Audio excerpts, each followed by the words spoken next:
காஞ்சிபுரம் வீரட்டானேஸ்வரர் ஆலய கும்பாபிஷேக விழா காஞ்சி சங்கராச்சாரியார் அனுகிரகத்துடன் துவக்கம்.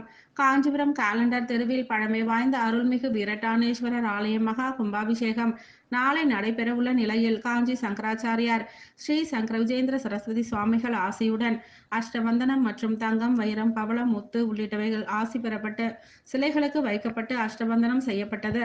இவ்விழாவில் பிரபாஸ்தானம், இரவாஸ்தானம், முக்திஸ்தானம் ஆகிய ஆலயங்களில் சிறப்பு பூஜைகள் செய்யப்பட்டு ஆலயத்திற்கு ஊர்வலமாக சென்று சிறப்பாக யாகசாலை பூஜைகள் நடைபெற்றது. இதனைத் தொடர்ந்து அஷ்டபந்தனம் செய்யப்பட்ட 2 கால யாகசாலை பூஜை துவங்கியது. நிகழ்ச்சி ஏற்பாடுகளை மகாலட்சுமி சுப்பிரமணியம் மகா சுவாமிகள் அனுகிரகத்துடன் சிறப்பாக செய்திருந்தார். விழா குறித்து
வணங்குவன் எப்பொழுதும் அறைக்கே அடர்த்தீட்டருள் செய்த முக்தகல்பிடः நாகச்சவிட்டமாரி ஜகச்ச பிரம்மசலோகதா தாப்துவல்நத்தமுனாத்வகமர்ஜனः இமம் ஓவா இதகும் சர்வம் விஸ்வாக்னியாம சத்விருதே அசாம் கனகப்பிரபாசாம் காமாட்சி தேவி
பெரும் கருணையால் ஆசீர்வாதத்தால் எத்தனையோ பரம்பரை தர்மகர்த்தாவாக இருந்தால் கூட அத்தியந்த பக்தியாக பெரிவாக்கிட்டையும் மடத்தை ஈடுபாடு இருக்கிறதுனால அவளுக்கு அந்த பெரிவாளோட அனுகிரகம் கிடைச்சி இந்த காமாட்சி வீரட்டானேஸ்வரர் கும்பாபிஷேகமும் நாளை காத்தால பெரிவா பொற்கரங்களால் நடைபெற உள்ளது.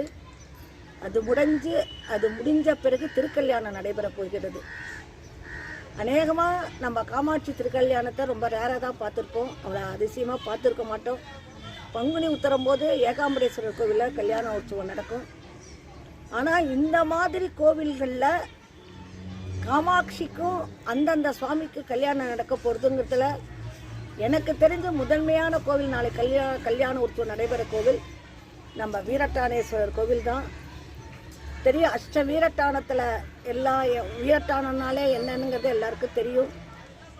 ஏன்னா அந்த சுவாமி ஒன்றொன்று எரித்து அந்த இடத்துல அவர் ஆபீர்வதித்து அங்கேயே வாசம் பண்ணக்கூடிய க்ஷேத்திரம் காஞ்சிபுரத்தில் இருக்கிற வீரட்டானேஸ்வரர். அந்த கோவிலில் நம்ம அகத்திய விஜய ரீடிங்கில் படிக்கிற போது பூமியில் சகஸ்ரலிங்கம் புதஞ்சிருக்கிறதாகவும் அது காலத்தில் வழிபட அது நமக்கு கிடைக்கப்பெறும் என்றும், சாக்கிய நாயனாருக்கு முக்தி கிடைச்ச மாதிரி இந்த கோவிலில் யாரெல்லாம் வழிபடுறாளோ அவளுக்கு நிச்சயமாக முக்தி கிடைக்கும் அப்படின்னும், முக்தி கிடைக்கிறது வேறு, கஷ்டம் இல்லாமல் கிளம்புறதுங்கிறது வேறு. இருக்கிற வரைக்கும் எல்லாருக்கும் ஒன்றும் ப்ராப்ளம் இருக்காது, ஏன்னா உடம்பு தெம்பாக இருக்கும், மனசு தெம்பாக இருக்கும். ஆனால் ஒரு வயோதிகன்னு வரபோது எல்லாமே நொந்துடனும் தன்னை தீயில் நடுங்கிற போது, சப்த நாடிகள் உடைக்கிற போதும் மனம் என்னிடமோ தெரியாதுன்னு யாரோ ஒருத்தர் பாடியிருக்க, நொந்துடனும் கிழமாகி தடந்திட போது நோயில் நடுங்கிற போதுன்னு.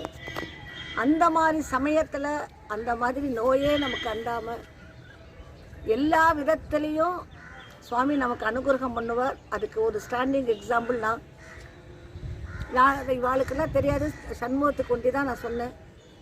4 நாள் முன்னாடி எனக்கு இந்த திடீர்னு லோ ப்ரெஷர் 110, 60, 50, 58, 108 அது மாதிரி ஓடிட்டு இருந்தது. மூச்சு விடுறதுக்கு கொஞ்சம் ரொம்ப ப்ராப்ளமாக இருந்தது. ஒரே என்னன்னு டாக்டர்கிட்ட போகலாமா வேண்டாமாங்கிற போது ப்ரெஷர் மாத்திரையை நிறுத்தினாலும் அந்த மறுபடியும் அந்த ப்ரெஷர் ஏறவே இல்லை, ரொம்ப லோவாக தான் இருந்தது. நம்ம சாமியை தான் வீரட்டானேஸ்வரரை தான் வேண்டினேன். நான் எதுக்காக வேண்டினேன்னா கும்பாபிஷேகம் நல்லபடியாக நடக்கணும். ஏதாவது ஒன்றுன்னா எல்லாருமே வருத்தப்படுவா, எல்லாருக்குமே ஒரு ப்ராப்ளம் வரும். அது மாத்திரம் இல்லாமல் கும்பாபிஷேகத்தை நல்லபடியாக நடத்து அப்படின்னு அது ஒன்று வேண்டினேன். அடுத்த நாளைக்கு நேற்றுக்கு கிளம்பி காலம் ஆரம்பிக்கிறதுக்குன்னு வரபோது சுவாமி அப்பையும் ப்ரெஷர் ரொம்ப லோவாக தான் இருந்தது. ஆனால் சுவாமியை தரிசனம் பண்ணின உடனே ப்ரெஷர் நார்மல் ஆகிடுது. அதனால் எதுக்கு சொல்ல வந்தேன்னா, எல்லாம் நம்ம வைக்கிற நம்பிக்கையும் ஒரு காரணம் இருக்குது, ரெண்டாவது அனுகிரக சக்தியும் ஒரு காரணம் இருக்குது. அப்பேற்பட்ட திருக்கோவிலில் கும்பாபிஷேகம் முடிஞ்சு 48 நாள் மண்டலாபிஷேக பூஜை இருக்குது. ஒரு நாளைக்கு மண்டலாபிஷேகம் அவள் யார்கிட்டையும் போய் பணம் கொடு காசு கொடுன்னு இது வரைக்கும் கேட்டதில்லை. அங்கே பூஜை பண்ணுற அர்ச்சகாலுக்கு யாரும் பணம் கொடுத்தது கிடையாது. அந்த ராஜப்பா குடும்பத்தார் தான், சண்முகம், ராஜப்பா, மகேஷ், அவளோட அண்ணா, பெரிய அண்ணா, அவள் எல்லாருமா சேர்ந்து தான் இந்த கோவிலை மெயின்டைன் பண்ணின்னு வரா. ஒரு நாளைக்கு 1500 ரூபாய் ஃபிக்ஸ் பண்ணியிருக்கோம் மண்டலாபிஷேகம். யார் யாருக்காவது வேணும்னு இருக்கிறவா மகேஷ்ட பணத்தை கட்டிட்டு அட்ரஸை கொடுத்துட்டா அவள் இது மண்டலாபிஷேகம் பண்ணி பிரசாதத்தை கேட்டால் அனுப்புவான். நாங்கள் அதை கூட கமிட் பண்ணிக்கிறதுல முடியாது. அப்புறம் வந்தது வரல அந்த தொல்லைக்கெல்லாம் அவளுக்கெல்லாம் டைம் இருக்காது. ஒரு நம்பிக்கையை வச்சு சுவாமிக்கு தெரியும். அதனால் யார் யார் பணம் கட்டலாம். முதல் மண்டலாபிஷேக பூஜை என்னோடது, ரெண்டாவது மண்டலாபிஷேக பூஜை என்னோட பிள்ளைக்கு. அது அடுத்தது இன்னொரு ரொம்ப ஒரு மகிழ்ச்சியான சந்தோஷமான சமாச்சாரம். அந்த வீரட்டானேஸ்வரரை வேண்டின்னு கும்பாபிஷேகத்துக்கு வந்தபோது என் பிள்ளைக்கு கிடைக்கக்கூடாத ஒரு பெரிய பதவி கிடச்சிருக்கு. அது இன்றைக்கி தான் வந்திருக்கு. அடுத்த வாரம் அஃபிஷியலாக வரப்போகிறது. அது சுவாமி அங்கே நின்று தான் பேசுகிறார். இந்த கோவிலை வரத்துக்காக 15 வாட்டி நாங்கள் முயற்சி பண்ணியிருக்கேன். பண்ணாத இன்ஃப்ளூயன்ஸில் இந்த சுவாமியை பார்க்கணுன்னு. ஆனால் சுவாமி தரிசனம் கொடுக்கல. இன்றைக்கி இந்த சுவாமி தரிசனம் கொடுக்கறதுக்கு கூட காரணம், அதுவும் யார் யாருக்கு டைம் வரதோ அந்த டயத்தில் தான் பிரவாஸ்தானத்தோட சுவாமியும் தரிசனம் கொடுப்பாருன்னு இந்த கோவிலோட வரலாறில் இருக்குது. வீரட்டானேஸ்வரர் பெருங்கருணையால் இன்றைக்கி மிருத்யுஞ்சேஸ்வரரையும் தரிசனம் பண்ணியிருக்கோம், முக்தி ஸ்தானத்தையும் இப்போ பண்ண போகிறோம், இப்போ பிரவாஸ்தானத்தையும் இதை பண்ணியிருக்கோன்னு சொல்லி வர முடியாதவா நேர பார்க்குறவா எல்லாருமிக்காகவும் தான் இதை சொல்கிறோம். எல்லாரும் பயனடையணும்னு வேண்டிக்கிறோம். வாழ்க்கையில் எதுவுமே சாஸ்வதம் இல்லை, ஒன்று சாஸ்வதம், இறைபக்தி தான் சாஸ்வதம். இருக்கிறது பெரிய விஷயம் இல்லை, போகிறதுங்கிறதுக்கு நம்ம இப்போதே சேர்த்துக்கணும். அந்த சேர்த்துக்கிறதுக்குள்ள இது வழி அந்த முக்தீஸ்வரர், மிருத்யுஞ்சேஸ்வரர், அந்த பிரவாஸ்தானம், தமிழ் என்ன பேர்? சுவாமி பேர் ஜெய ஜெய சங்கர ஹரஹர சங்கர. இப்போ கற்பூரம் காமிக்க போகிறது